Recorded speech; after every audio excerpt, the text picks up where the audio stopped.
So, the young Gaara is here, or PTS Gaara if you want to call him that, but he brings a lot more than just a character. We get new weapons, new outfits, we got some balances, we also got some nerfs, and we also got to find out about the new Elder Kage Jutsu, and we also just got some quality of life changes to Shinobi Striker. This is all around solid update, and we're going to be talking about all that, but first our anime question is going to be, what part of the Gaara DLC are you enjoying the most? Like jutsus or cosmetics? Me personally, it's got to be the Sand Coffin. But hey man, hey, if a new DLC release and you're seeing me and we got this headband, you know what we're doing, man. We're giving you the breakdown, the strengths, the weaknesses, the counters, and just giving you an all-around review and a grading of the Young Gaara DLC. Now, one thing, man, hey, sometimes I'll be seeing y'all in the comment, man, we are not trying to nerf these classes. We're just trying to give y'all the tools to be able to fight back and, know when you're in a certain situation, what you can and can't do to actually be able to get out of that situation. But if this is something you think you might be interested in, make sure to like, comment, subscribe, turn on the bell, do all those nice things, and we'll be breaking down some of the things that happen with the update and stuff like that. So there are timestamps in the description. We have these in every single video. You can skip ahead and get to the parts that you actually want to see from this review, but without any more talking, let's go ahead and get straight into this breakdown. And before we get into the video, I just want to give a big shout out to the boy Kid Mike for helping me get all the content for this DLC review, and we actually did find a way to nerf the ultimate this video. So make sure y'all stay tuned to the end to get those details, but let's go ahead and hop into this video. So when we talk about the things that actually don't have anything to do about Gaara, just things with Shinobi Striker that change, we go into look and we see we got some new weapons. So we're getting like Hanzo's sickle, we also got a new defense axe, we're getting new outfits like from Daimon and also Shinki. The Shinki outfit is a little bit questionable. We got some nerfs and balances, some things like that, like slowed down advanced movement a little bit. We also see the water shark bomb tracking and stuff updated. Kamui got a big update as well. They balanced some healing jutsus and kind of nerfed it, made more risk and reward. Yasuka beads is back on top. But for more details on this, make sure to definitely go check out my boy Master Ted or Sensei Baba for the breakdowns, because they'll for surely do a breakdown of these new changes. And we also got the Elder Kage, which is going to be the wood golem. And the way it looks from this video, it looks like you're going to start off with the animation where you're punching with the golem, and then it's looking like you're going to be able to spam the wood dragon after that. So it looks like it's a little bit of a transformation, and it says on the website that I guess there's some type of punch that you could do as well, but not really sure how that actually works. And then we also see in the menus they added a new quality of life thing for the ninja tools. You can actually see the stock and the cooldown for those now, so that's a pretty good change. They added a lot of nice things that are just going to help with quality of life for Shinobi Striker. So when we actually get into the Gaara DLC, when we start off with the non-jutsu things, we're getting the Gaara outfit, and we're actually happy to know that we're not getting the gourd, so it's without the gourd piece. Now, I actually would have preferred to get the gourd than the Shikaku mask. I'm not gonna lie to you, bro. If you're one of my subscribers and I see you wearing the Shikaku mask, you can just go ahead and unsubscribe, because that is not it. I would have rather had the gourd than that.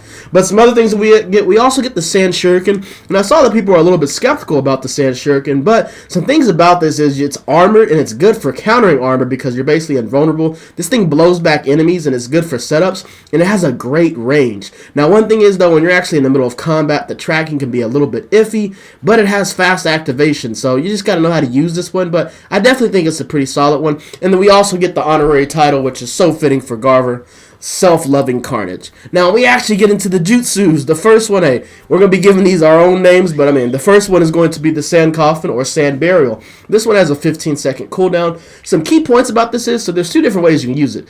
If you focused on somebody, if you have the hard lock, it's just going to go towards one enemy. But if you're soft locking, if you're one of those players that's soft locked and you don't actually fully lock on, these hands will go out to multiple enemies. And it's remote input for detonation. Now how long you can actually hold them in the Sand Coffin isn't really that long. It's more damage after consecutive burial, so the more you keep hitting him with this move, the more the damage is going to do. It's unblockable, and the arms cancel out when fired back, so we actually did a Gaara versus Gaara, and the arms basically just cancel out. And like we said, it's not a long cooldown, but basically the gist of this jutsu is you're sending out the arms, you're going to grab them, and then you can do the second activation to make the coffin explode. So some strengths of this jutsu is it's very good against charging jutsu, so anything with like armor, so Demon Hunter, Hazan Strike, Bury and Barrage. It works well against trap jutsu, so things like palm rotation and stuff like that's not going to work. Sharingan, it also counters Sharingan. Depending on the substitution you're using, if you move out of the way right after Sharingan, the arm won't hit you, but if you just spawn right into the same spot, like you're not moving when you sub from Sharingan, the other arms will hit you. Another thing is, this thing is also very well against other armor jutsu, so things that are a little bit reinforcement like Susanoo armor and also Demon Hunter. And then it also works well against the Sand Waterfall. If you do this against the Sand Waterfall or the Sand Tsunami, whichever one you want to call it, it's going to actually stop them from using the Sand Tsunami. And some weaknesses of this jutsu is it's not good against barrier jutsu, so it doesn't go through the Minato barrier, not going to go through wood wall or also domed wall, none of those things. Also, it doesn't work well against reinforcement jutsu, so things like Nido-Jizo or Rock, and it's not going to work well against jutsus that have extremely strong armor, so things like Almighty Push that can push things back and stop things from hitting you. These arms aren't going to work for that, and they're also a little bit considerably easy to dodge if you're seeing them coming, but the fact that you can send these at multiple enemies if they're not locked on is a pretty good thing with this jutsu. Moving over to the second jutsu is going to be the Sand Tsunami. And this one has an 18-second cooldown. It's a little bit like the Gold Dust Great Barrier Wall. But basically what this jutsu is, you're going to pop up the wall, you're going to sit on top of it, and you can move around. And also, it's going to, when the enemies that get caught into this are going to take damage, and it's going to leave sand on the ground as you're like moving around on the map. And after, you can do a second activation to make the sand explode. This sand that's left on the ground also slows down enemies. So like I said, you can control this wave when you're on top of it. Also, this thing catches enemies. An additional input can blow back enemies, so you can choose when you want to actually explode the wave. This thing breaks walls on explosion impact, so things like dome wall, wood wall, if you get to the wall and then you actually use the second impact to explode, it's going to actually break any of these wall jutsus. Also, this thing travels up walls, which is pretty cool, and I didn't think this was actually going to be that strong when, not fighting on a flat ground, but if you're on like a map like the Cloud map, this wall can really mess you up. Now, it's not air activatable because you actually got to put the hand signs on the ground, and it's actually a little bit difficult to get the second activation sometimes because the hand signs are a little bit slow, but this thing breaks guard. It's not easy to outrun, but if somebody does have a little bit of a speed boost, they might outrun you. And like I said, if you do a wall against a wall, because we did Gaara versus Gaara, it's basically just going to be like a little bull match where the walls are just going against each other, and it's just going to be whoever decides to explode or whoever popped the jutsu last. And then also, this thing is just good for crowd control and being able to control a base. Now, some actual strengths, full strengths of this jutsu is going to be barrier jutsu. So like I said, it's going to break down all the walls and things like that. Reinforcement jutsu as well. So using things like Nido-Jizo or also Rock, when you actually explode the wall, it's going to break through these. Another thing is Heavenly Hand Power. It doesn't do Heavenly Hand Power. I was very surprised by this. Heavenly Hand Power will do nothing against the Sand Tsunami. It's just going to glitch out. Now, also, we're talking about summonings. This thing also is good with summonings. It's basically just going to go through summonings and ignore them. So even if you pop like a C2 Dragon or a Toad, it's just going to go right through it. So you don't have to worry about summonings. Now, some weaknesses of this. Hey, the true king of always countering things. Octo Hug is going to handle this jutsu pretty easily. Also, if you pop the Super Weight and Boulder before they actually use the Tsunami is going to move a whole lot slower, and it's not actually going to be able to get to anybody. Also, Protective Super Armor. So like I said, things like Almighty Push, Vacuum Fist, Heavenly Foot of Pain, also Pulling Jutsu. So while the Heavenly Hand Power doesn't work, pull jutsus actually do work. So things like Universal Pull and also Inferno Style Flame Lightning. Also, Gold Dust Burial breaks this jutsu. I was very curious about, since we're getting a wall that you can actually ride on top of, what was going to be the point of actually still using the Gold Dust Burial, but the Gold Dust Burial handles the Sand Tsunami with no issues.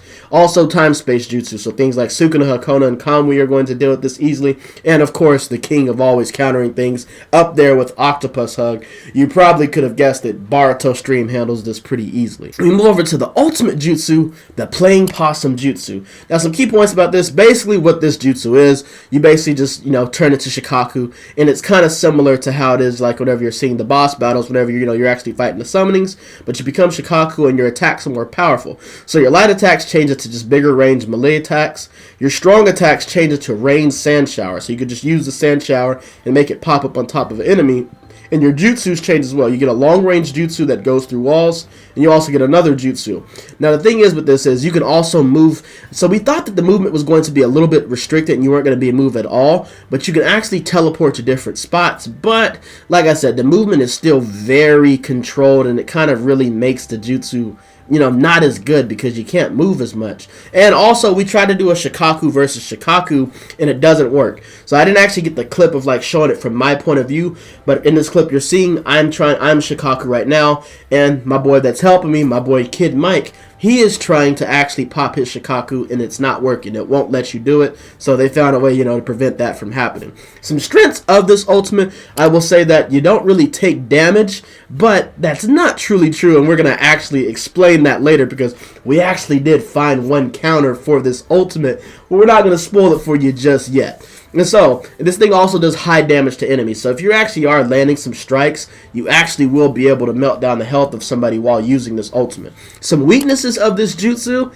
hey, this is where the counter comes from. You're going to be pretty surprised. You might not be surprised with this one, but one of the counters to this jutsu is Kamui, which is something that just got a recent buff. The Kamui for an attack type's the ultimate. If you use this, you're seeing from the clip, when I pop the Kamui, it automatically just puts Shikaku back to sleep, which is pretty good. Amino Manaka didn't work because it just wouldn't let you teleport. It teleported you, but it doesn't teleport Shikaku, which is a little bit unfortunate. But since we saw that Kamui worked, I would very much, probably pretty sure that any ultimate that is going to one-shot your enemies is probably going to work on Shikaku. So you can use things maybe like the Ghetto statue, and maybe you could even also try some other jutsus, but for sure we know that Kamui works. Another weakness of this jutsu is the fact that the slow strikes can be easily dodged. While he does deal out damage, it's pretty easy for advanced players to move out of the way, so you definitely probably want to hit them with the sand shower and then want to try to come with some jutsus. And that's basically the breakdown when it comes to all the things that Gaara brings to the game. All around, like I said, he brings some solid jutsus that have, some weaknesses with them. But truthfully, the sand coffin, being able to just go out and just grab multiple people whenever you're soft locked, and then, being able to deal damage, and the damage becomes more the more that you keep hitting them with the coffins, that is really OP, and I think that's just a really great aspect that they added with this DLC. So, when we get into the final gradings, we're actually grading the Sand Coffin. I'm going to give this one a solid S. Like I said, great crowd control, and it has great range. Now, sometimes it can be easily dodged, but with how fast you can activate this jutsu, you can actually come in and get some really good combos and some really good builds, and I'm really excited to see what people do when it comes to collaboration jutsus. The Sand Waterfall, like I said, skilled players can easily dodge this one, and like I said, it's more of a movement ability, but because of the fact that you can go up walls and also having the exploding sand and also just slowing down movement, we can give this one a solid A. While I do think in some situations the Gold Dust Barrier Wall is going to be better, this is something great for movement, especially if you're, dealing with a defense type that's running like Spike Boulder with this, and then maybe like the Flying Raijin Ninja Tool. This is just going to be crazy when it comes to flag builds for defense types. And when we get to the ultimate, this is going to probably be like one of the lowest ratings. It actually is the lowest rating of the DLC. The ultimate is just going to be a solid B. I just got to give it a B, just because, like I said, low movement, and it's just too obvious and you're too big, especially when we're seeing that the Kamui can automatically get rid of it. All you need is just to have the Kamui, and you just get rid of Shikaku, and your ultimate is basically wasted. But let me know in the comments, how are y'all feeling about Gaara, and just, all the changes that got brought to, Shinobi Striker with, some of these balances. And one thing that also does make me hopeful is the fact that they implemented more damage over time with the Sand Coffin. That means that, it really is opening up the possibilities of what they can do for Sasori. I'm really hoping they think outside of the box with Sasori, and it's not something that's just really simple, like summoning the puppet for just one attack and then the puppet disappears. But let me know in the comments how y'all feel about all this, and how much faith do you have in Bandai making Sasori, who our next DLC, actually somebody that's a good character. But I'm going to see you on the next one. Make sure to like, comment, subscribe, and that's all for today, man. We up.